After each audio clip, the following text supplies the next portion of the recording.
I don't feel good, y'all, so I'm gonna try to make this quick because fundamentally, the sovereignty of another nation is not the responsibility of the United States. Full stop.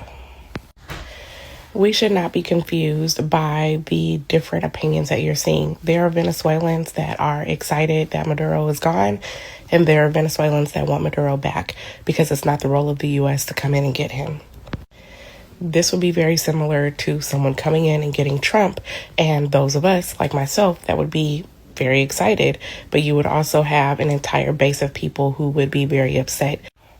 There is a long and complicated history with Venezuela and the resources that exist in that country. Anyone who's not in a cult would know that this is for sure not about drugs.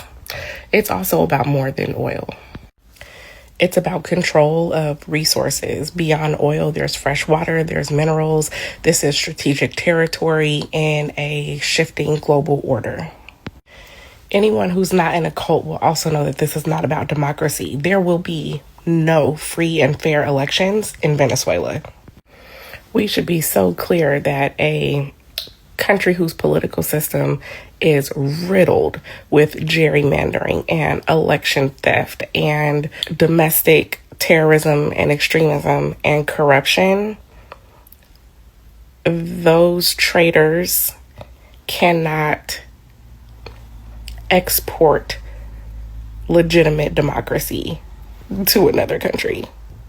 First of all, it's not going to stop no drugs. This is not going to benefit the Venezuelan people, and this is not going to benefit any Americans. This is going to benefit Trump loyalists. This is going to benefit private interests, and this is going to benefit other vested power structures. Read between those lines. And quite frankly, this is why it is exhausting to watch MAGA or GOP versus like Dem conversations, because we just continuously and endlessly argue about social issues while not having a unified agenda. We don't have a unified agenda on foreign policy. We don't have a unified agenda on education. We don't have a unified agenda on workers' rights.